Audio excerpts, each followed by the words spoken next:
Good morning, I'm Aparna Ramaswamy narrating the Panchatantra. Today's story is the man who received what was his. Once upon a time there was a young man. He buys a book, and that book has just one line in it. It says, "A man receives what is his." His father is enraged. He says, "You spent money to buy a book that has this one line?"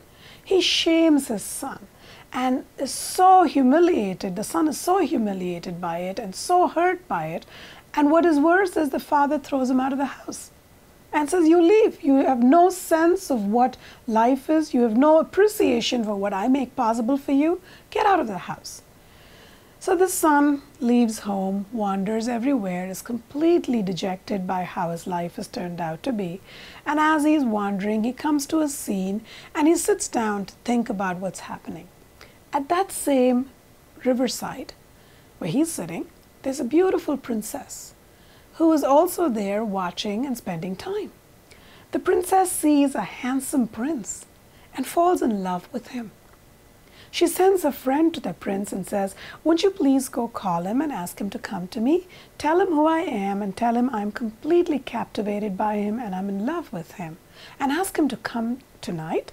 I will have a ladder that falls down from my room and he will be able to climb that ladder up to my room." So this friend goes up to the prince and tells him, "You are so lucky. The princess of this land has fallen in love with you. She is so enamored and captivated by you, and she invites you to come tonight," and tells him how to find the ladder and climb the way up to the princess's room. The prince is completely flattered, and he says, "Okay, I'll come tonight." And as he spends the day thinking about this, some part of him hesitates, and he says, "No, I'm not going to go tonight to the princess's room. I don't know what this is, and it's better not to go." So he decides not to go. Now, the young man who is sitting over there ruminating about the recent events, how his father throwing him out of the house, is wandering the streets that night without a place to go. He comes upon this ladder that's hanging from the princess's room, the palace. So he starts climbing up, goes to the princess's room. The princess, in the dark of the night, does not recognize that this is not the prince she saw. So she spends time with him. She gives him all sorts of beautiful and wonderful delicacies to eat, and she spends a lot of time with him. As they start talking, this young man is only able to narrate that single sentence that got him into trouble. "A man receives what is his." And the princess, listening to him talk and looking at him closely, realizes he is not the prince that she invited, and she throws him out. Yet again, this man finds himself on the street. He finds a place to sleep at night, and he is just laying there. A policeman walks by over there, sees him at night and says, "Who are you? What's going on?" And this man says the same line, "A man receives what is his." The policeman understands that something has upset this man, feels bad for him, and says, "Why don't you go to my house and go sleep over there?" The young man takes him up on his offer, goes to his home. When he goes to his home, the policeman's daughter mistakes him for her lover, who she has invited at night.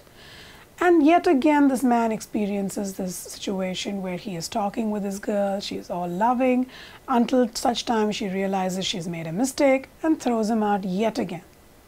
So this man again is on the streets and wondering what is going on in his life. This one line, this one book has gotten him into so much trouble. He gets thrown out of his house by his father, gets thrown out of the room by the princess, and then now this policeman's daughter, and he's walking the streets absolutely dejected. He comes across a marriage procession, and there is a beautiful bride there, and she is being attacked by an elephant who has gone almost wild. This young man unthinkingly jumps to protect the princess and somehow protects her from this elephant. And the princess, the bride, says, "I want to marry this man. He is the one who protected me when my life was in danger."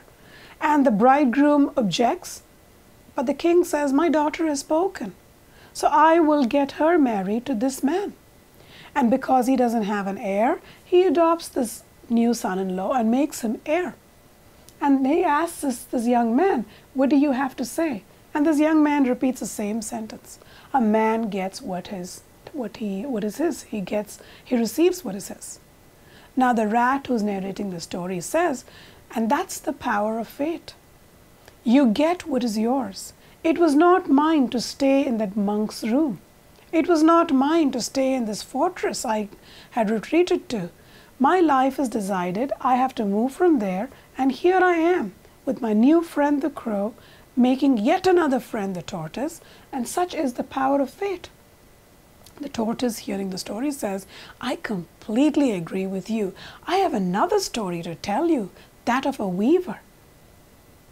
Please join us next time to hear that story.